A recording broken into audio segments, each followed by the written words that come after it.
Senator Mitchell? I was just going to say, because I would add that these programs are also required to provide care to a balanced population. You can't be a provider in the program and only serve subsidy kids 100%. So it's appropriate that the survey reflect kind of the private pay, because most of the programs have to have a mixture in their population. And so salaries have been pretty flat, you know, for a long time. So why would a 2014 survey generate such a high increase over a 2009 survey? Well, so that it's based on where the 85th percentile is now in that survey. In part, the costs of, while wages statewide may not have increased significantly, the cost of employment has increased in terms of if you're providing health care benefits, the minimum wage increasing in some counties, it's statewide as well. So those are some of the driving factors. In addition, during the recession, a significant number of providers closed, in part because of the housing crisis. So many family child care home providers closed because they lost their homes. In addition, many places closed because fewer people were working. So fewer people needed to pay for child care. So with less supply, the price can go up, essentially. Thank you. If there are no further questions this time, why don't you continue? Okay. Well, then maybe just to follow up, total comp, can that data be reviewed? Is that available? Compensation for child care workers? Yeah, when you do your survey, you're going to have all these components, salary, medical insurance, retirement costs. Sure. So the survey actually only looks at the rate that providers are charging. So what are they telling their clients that the clients need to pay? It's not inclusive of their salary schedules or their individual business budgets. So we don't have that data statewide. There is some national data about what child care workers are paid, and we'd be happy to provide that to you. So what we don't have is profit margins. We do not have that. Okay. Oh, sorry. Did I interrupt anyone? Okay. So moving to page 6, last year our office issued a report on some of the strengths and weaknesses of the current system and laid out an alternative way of organizing it. So I'll just touch on this briefly.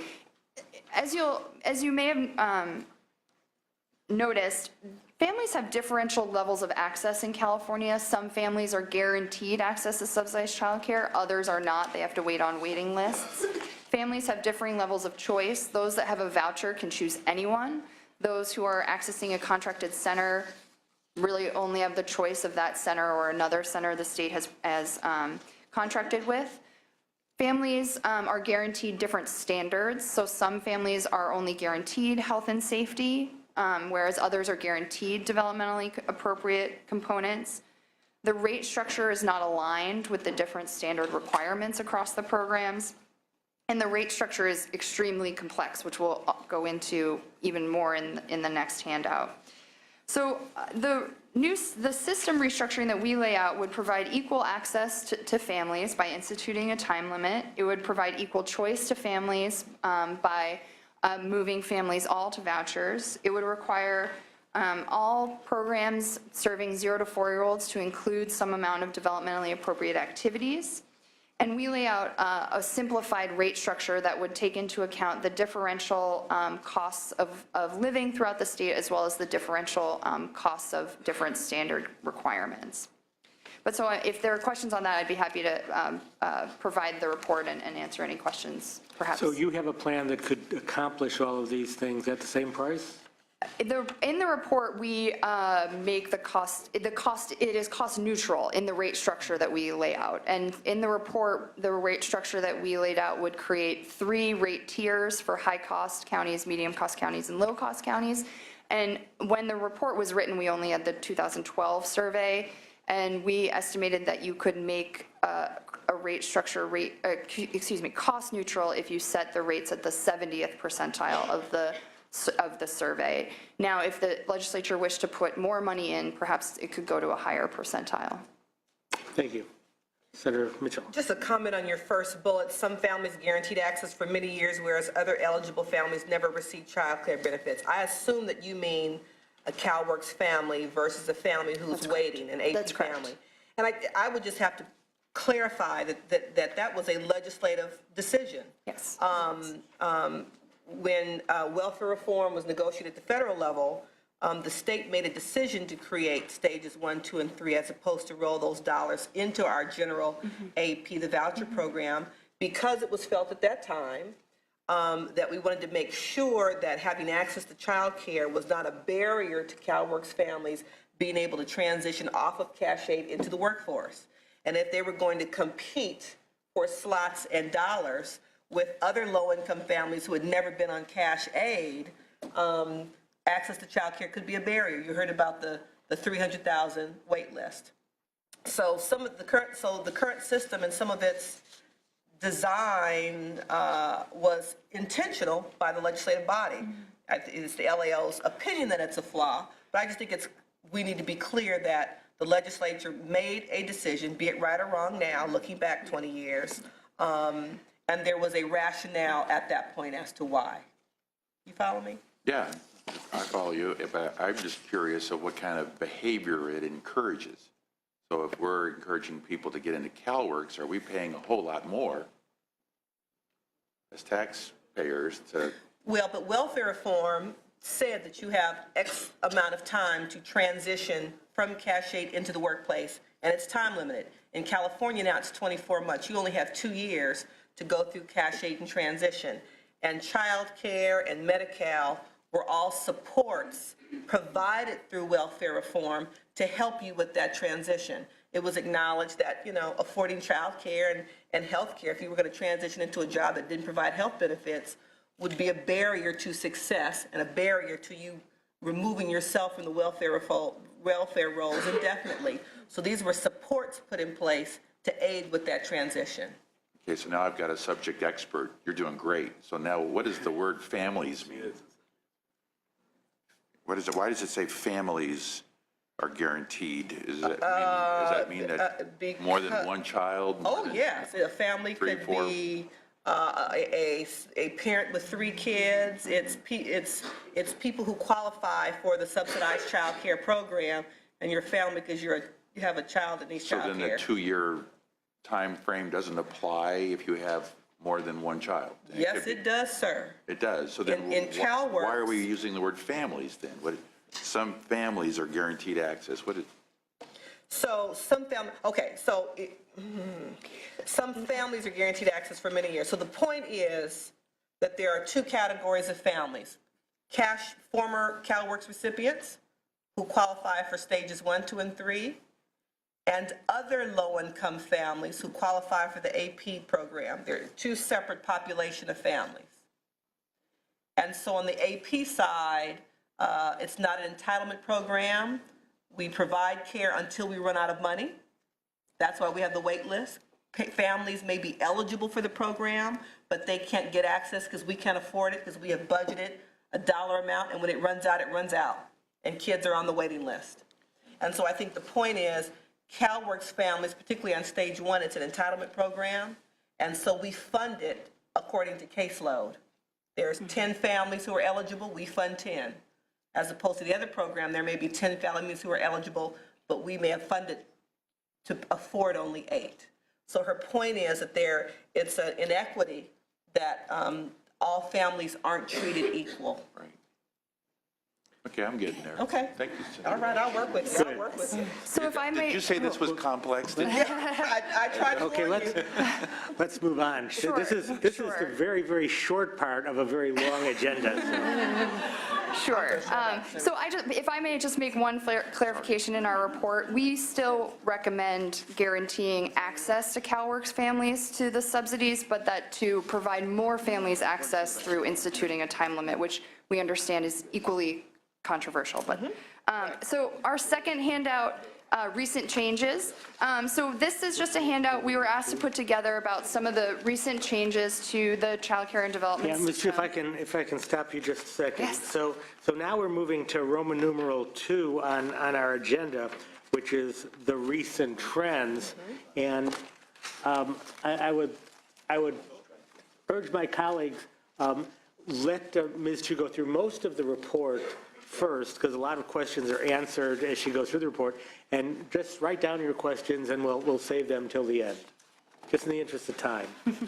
Ms. Chu? Okay, so recent changes. So the first page of our handout goes through the reductions that were made to the programs over the course of the recession.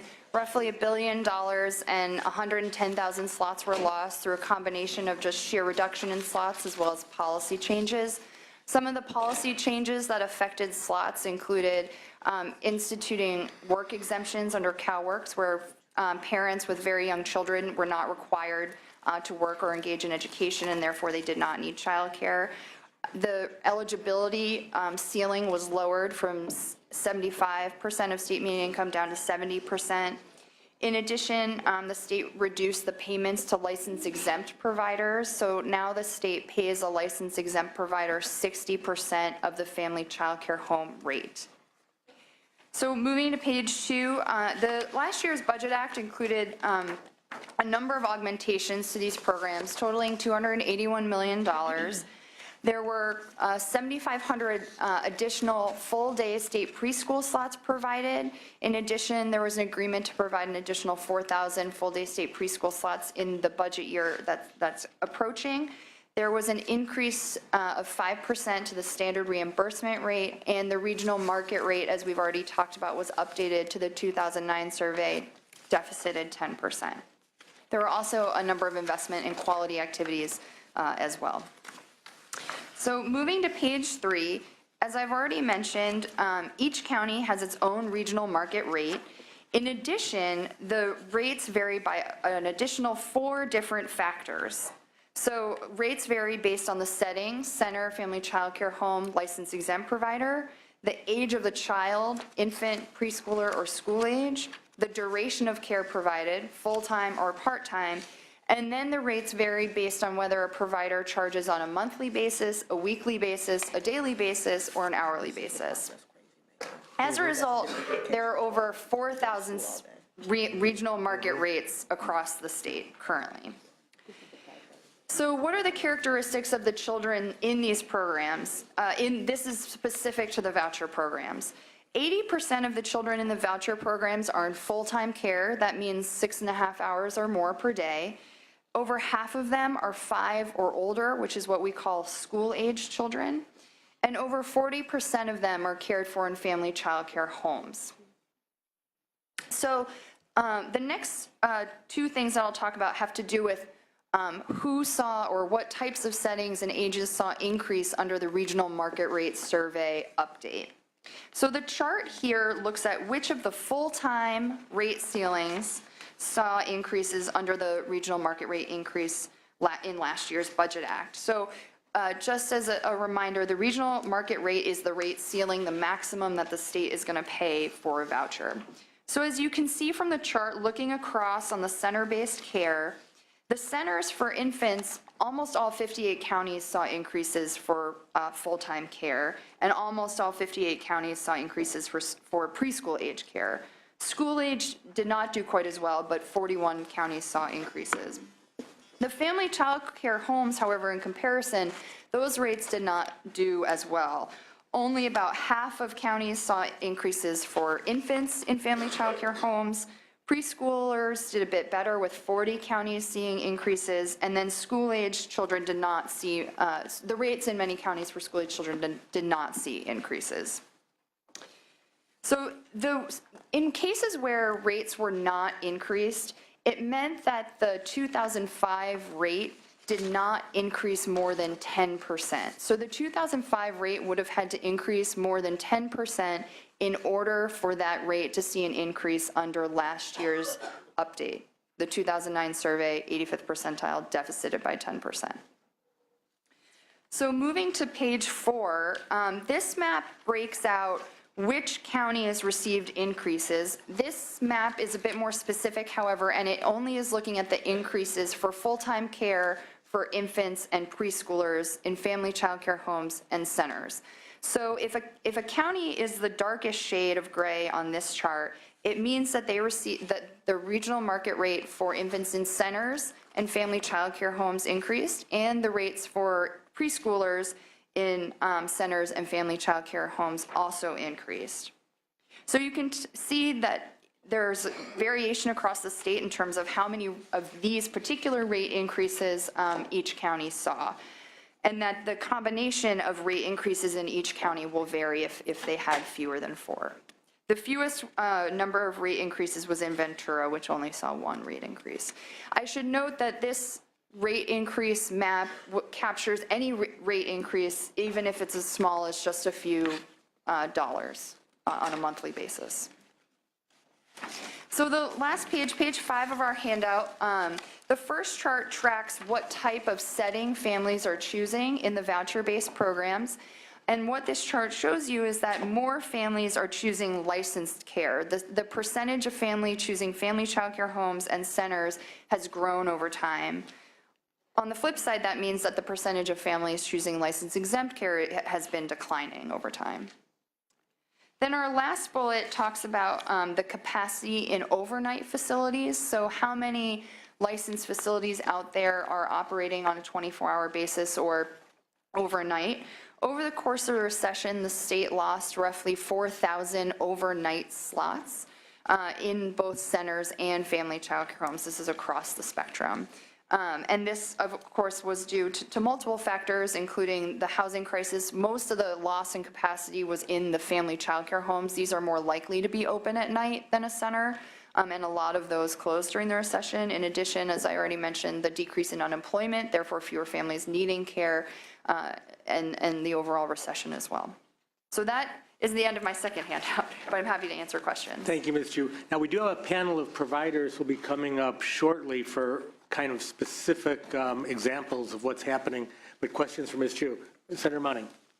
Yes, thank you for your presentation, Ms. Chu. Just a quick, your last bullet on the overnight care, could you just give a profile of a family that needs overnight care support? Sure, so that's families that work swing shifts. I think the most, often a common example is the Amazon facility workers, where they operate 24/7 to fulfill the Amazon orders, and a family might be working from 11 p.m. to 7 a.m. They're going to need a safe place for the child to sleep.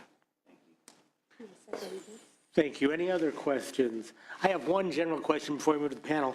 Do we know how many slots would be needed to meet 100% of the demand? We don't.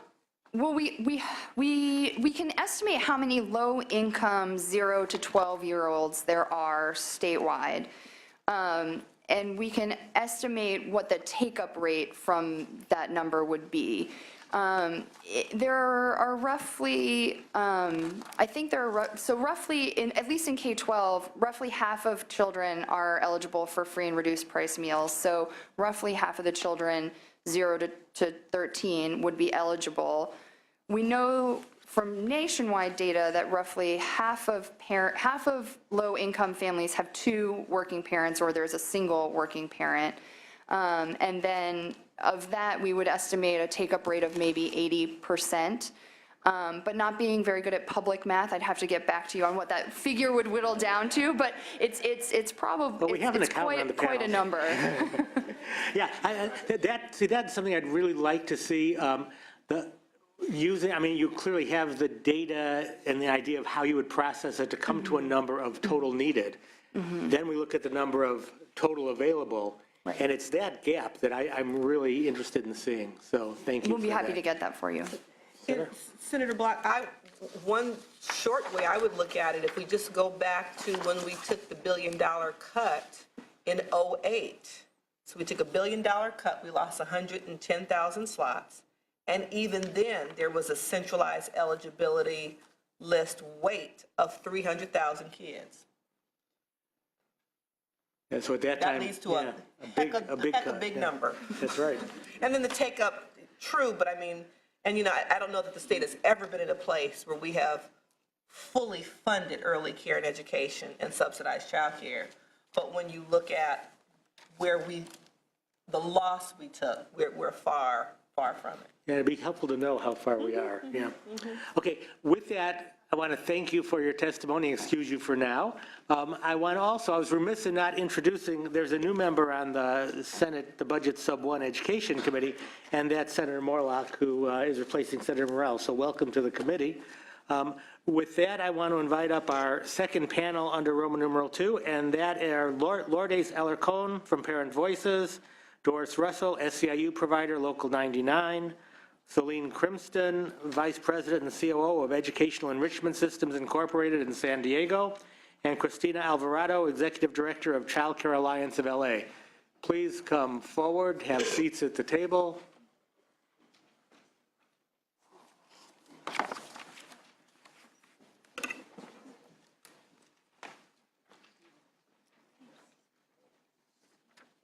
Thank you. And we will begin with Ms. Alarcon.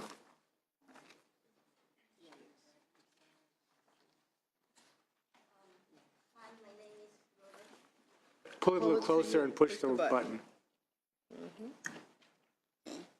Hello, my name is Lourdes Alarcon, and I'm a member of Parent Voices San Francisco.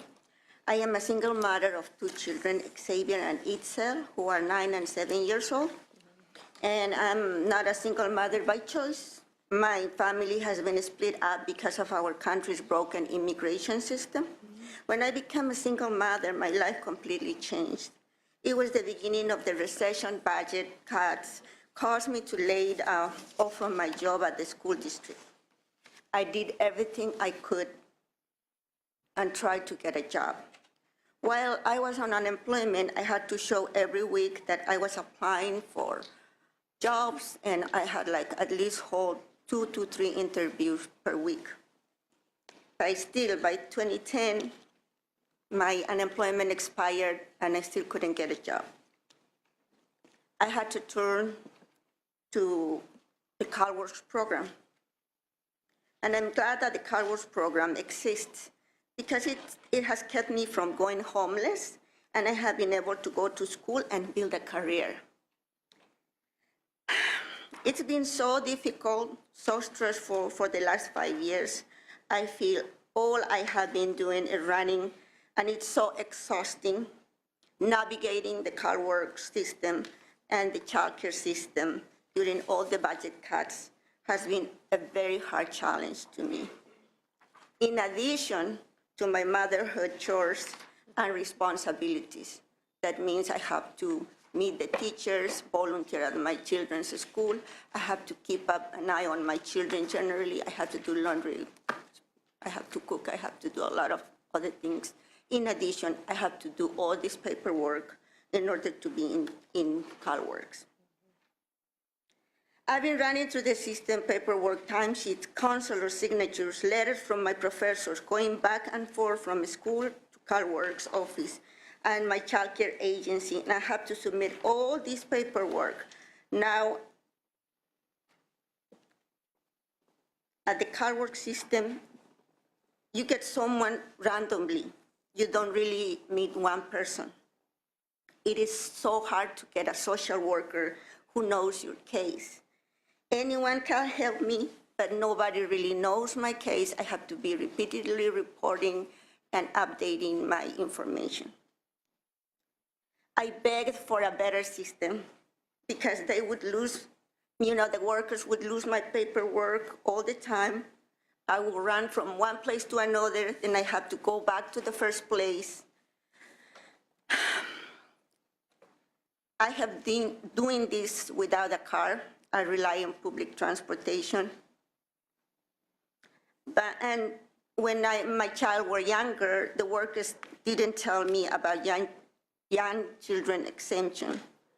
And I learned it from Parent Voices. The CalWorks system gave me the exemption, but the time of my clock was still running. It seemed like the worker didn't know about it, and it was confused.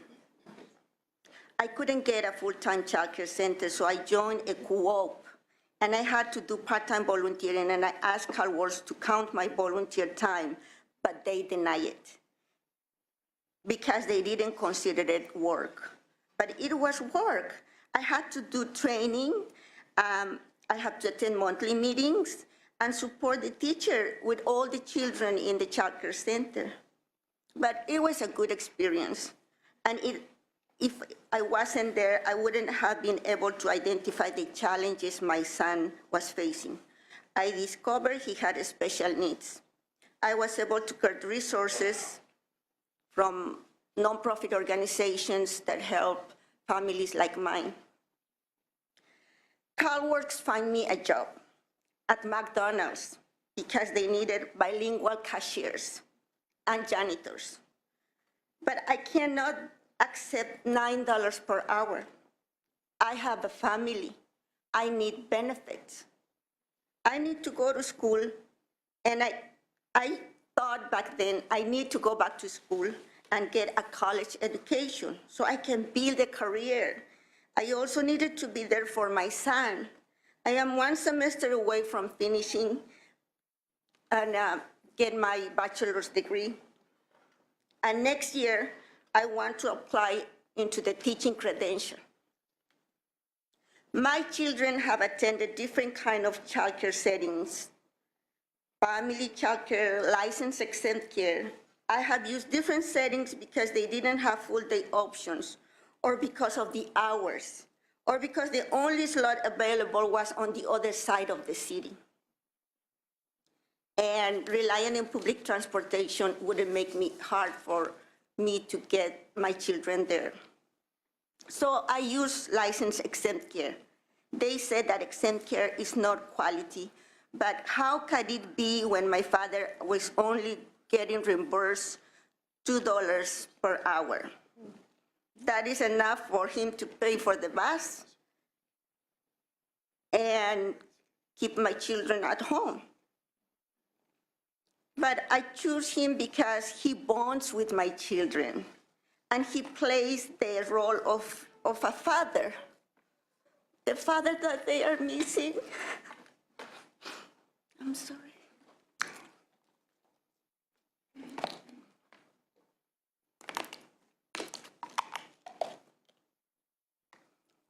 So I would like to make some recommendations to you about the system. And that'll be, the first one will be to put less obstacles to approve childcare. I am always having to prove my need. I am a low income. I am going to school. My children deserve a safe place so I can build a better life for them. Please allow the 12-month eligibility to be on and authorized. That will do so much to relieve the stress and anxiety, thinking that my children are not in a childcare center, safe and care. Another recommendation I will make is please make a better communication between the different agencies like CalWorks, the AP agency, the childcare centers, even the teachers. They should be informed and know about these kind of challenges that a family goes through. If there was a 12-month authorization, it would create less chance to lose paperwork or miss deadlines to submit papers, so that everything can flow smoothly. Caseworkers and staff could spend more time supporting families and offering resources and services. Support all childcare options because quality is everywhere, but we also have to pay our providers better. And count volunteer time in childcare settings towards work requirements. Okay, thank you, Ms. Alarcon. I just wanted to say last thing, I'm a good person. I am just trying to follow the rule, and please support and care my family. Thank you. Well, thank you for that, and congratulations on your progress toward the bachelor's degree. Hopefully this time next year you'll be there. That's wonderful. Thank you.